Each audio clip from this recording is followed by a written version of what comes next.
son los plásticos y cómo se forman los microplásticos. Los plásticos son polímeros orgánicos sintéticos, o sea, son macromoléculas unidas por unidades más simples por enlaces covalentes. Estos polímeros han sido bastante utilizados por los humanos, ¿por qué? Por su versatilidad y bajo costo. Tanto que durante los últimos 60 años hemos hecho que la producción haya aumentado de 1.5 millones de toneladas a 300 millones de toneladas de producción anual. Solamente por Estados Unidos, en el 2010 se generaban 13 millones de toneladas anuales, y por esto mismo se estima que para el 2025 habrá un crecimiento del 99.2% de producción de plásticos. Los plásticos se dividen en macroplásticos y microplásticos. Los macroplásticos son todos los plásticos que conocemos hoy en día, que vemos las botellas, las bolsas, que tienen un tamaño mayor a 25 milímetros. Los microplásticos son aquellos plásticos que tienen un tamaño menor a 5 milímetros. Y dentro de los microplásticos tenemos dos divisiones, los microplásticos primarios y los microplásticos secundarios. Los microplásticos primarios son aquellos que ya están diseñados para tener ese tamaño. ¿Como cuáles? Pues hoy en día es muy sonado, los elementos, en México, no sé si aquí también se usa, perdón, los jabones con micropartículas, los exfoliantes que utilizamos, muchos cosméticos, cuando compramos una bolsa, una mochila que dentro vienen como unas bolsitas con acrílico, esos son microplásticos también. Los microplásticos secundarios son aquellos que provienen de la fragmentación de los macroplásticos. Aquí hay una figura donde muestra los diferentes plásticos de uso comercial, con su fórmula química, pero el más utilizado es el polietileno, en donde anualmente hay una producción de 80 millones de toneladas, solamente de ese tipo de plástico. Todos los plásticos son degradables, sí, pero dentro de los plásticos degradables tenemos los plásticos que son biodegradables y los plásticos que son solamente degradables. Los plásticos biodegradables son los plásticos solubles, los bioplásticos y los biodesintegrables, pero no son biodegradables al 100%. Los plásticos solubles son los plásticos que al momento que llegan en contacto con el agua se solubilizan y los restos que quedan ahí, que son microscópicos, son degradados por microorganismos. Los bioplásticos son plásticos producidos por bacterias como Bacillium megatherium. Estos, cuando están durante su reproducción y su crecimiento, producen un tipo de plástico que se llama PHA. Este es totalmente biodegradable. Sin embargo, su producción es muy costosa, por eso no se ha llegado a implementar en estos días. Los plásticos que son muy sonados hoy en día son los biodesintegrables. Los biodesintegrables son todos aquellos que conocemos que están hechos de yuca, aguacate, maíz. Sin embargo, estos solamente son una parte biodesintegrable. Para poderle dar su conformación y su dureza tiene que tener una parte de plástico, la cual por lo general es polietileno o algún copolímero de ese origen. Obviamente la parte orgánica natural es desintegrada por microorganismos, y la otra solamente se forma en microplástico. Los plásticos degradables, que son los que hemos conocido toda nuestra vida, son los oxobiodegradables y los fotodegradables. Los oxodegradables son aquellos que cuando están en su proceso químico de formación se les agrega un aditivo químico para que por algún factor abiótico estos comience su degradación, pero su degradación es sinónimo de fragmentación, o sea, microplástico. Los fotodegradables, al igual, también se fragmentan por alguna fuerza mecánica, algún factor abiótico, pero estos no tienen ninguna sustancia química adherida a ellos.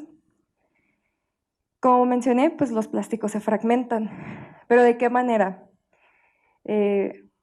Al momento de que los plásticos llegan a los océanos, ¿por qué? Porque todos los plásticos van a llegar a los océanos, ya sea que yo esté aquí en Bogotá y tire un popote, o agarre una botella de plástico y la tire en la calle, así la tire en el lugar donde sea, este va a llegar al mar.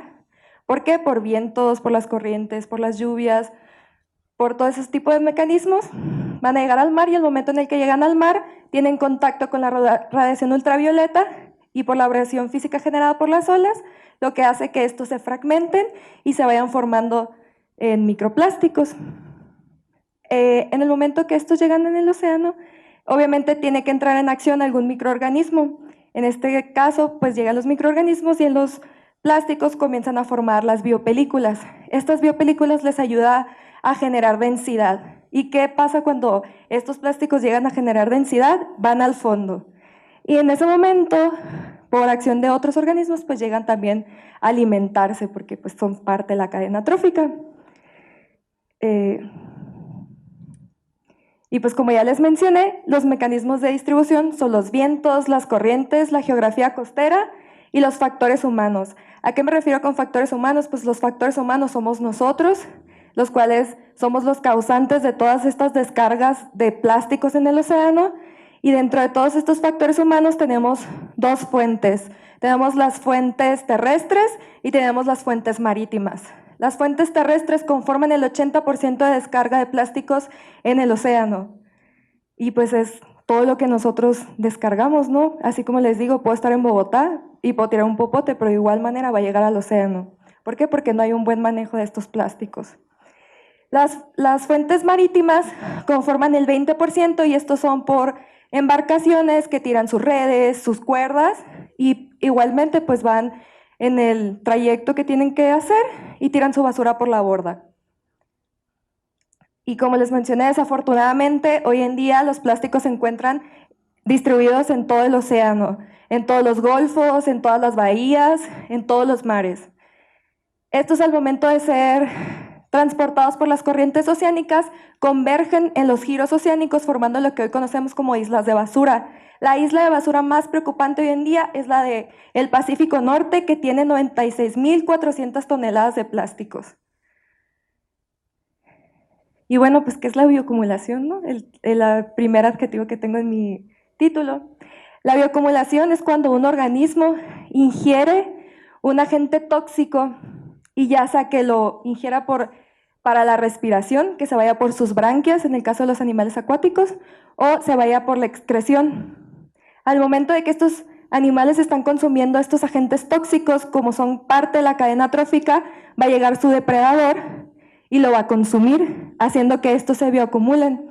Y de esta manera sería como los microplásticos estarían llegando en nuestra alimentación del día a día.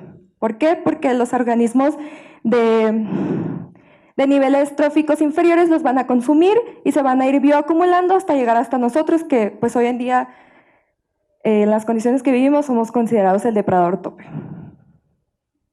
Y pues, ¿cuáles son los efectos que estos causan en los organismos? Los plásticos. Tenemos 3 efectos: por ingestión, por enredo y por toxicidad.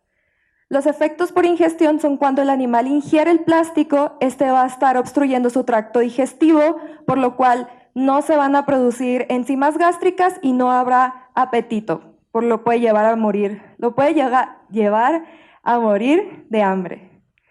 También, por esta misma ingestión plástica se dejan de producir hormonas esteroideas, lo que lleva a un declive en la reproducción.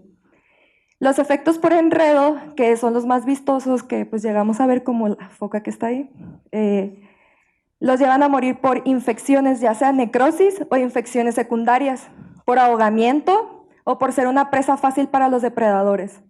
Dentro de los efectos químicos tenemos que los plásticos son un perfecto vector para compuestos orgánicos persistentes. Estos compuestos orgánicos persistentes, al ser hidrófobos, se pegan, por decir así, a los plásticos, y estos son consumidos por los animales. Estos compuestos se adhieren al músculo y después los estamos consumiendo nosotros. Y los compuestos orgánicos persistentes, un ejemplo serían pues los pesticidas. La justificación de mi proyecto es que la acumulación y densidad de macro y microplásticos en los océanos han sido bastante elevados, al punto que se han formado islas de basuras en los giros oceánicos, incluso pues habiendo la interacción biológica. En la actualidad no existe información sobre la salud de las costas de Bahía de Quino y los estudios sobre el Golfo de California son pocos, por lo que se pretende aportar información, ya que a causa de esto los organismos hidrobiológicos están siendo perjudicados de distintas formas. Mi hipótesis es que los microplásticos están siendo bioacumulados en los organismos y se biomagnifican según su organización trófica, generando efectos adversos, ecológicos y económicos. Mi objetivo general es evaluar el efecto de la bioacumulación de los microplásticos en especies de interés comercial para consumo humano en Bahía de Quino. Mis objetivos específicos son analizar la presencia de microplásticos en las especies de interés comercial, determinar el efecto de la bioacumulación en las especies, cómo determinar el efecto, ya sea que pudieran haber muerto por obstrucción de las branquias o por obstrucción del tracto digestivo, y establecer las posibles consecuencias económicas y ecológicas que generará la ingesta de microplástico sobre la extracción del recurso. ¿Y por qué es importante estudiar pues, Sonora, ¿no? ¿Por qué Bahía de Quino? Pues Sonora es muy importante para la República en tanto a la producción de la pesca, es uno de los primeros en captura de por peso total y aporta el 27% de pesca a nivel nacional. Por ende, pues Bahía de Quino es un lugar donde la pesca es sumamente practicada, genera el 46% para la comunidad, por lo tanto el trabajo para las personas ahí es totalmente pesca, se genera un trabajo hasta aproximadamente para 30,000 personas. Dentro de Bahía de Quino se establecieron 3 campos pesqueros, el Estero Santa Cruz, el segundo Cerro Prieto y Santa Rosa. Las muestras biológicas fueron obtenidas mediante diferentes artes de pesca. Cada organismo que se fuera a capturar necesita una diferente arte de pesca y estos fueron redes, chinchorros, palangres, trampas y buceo.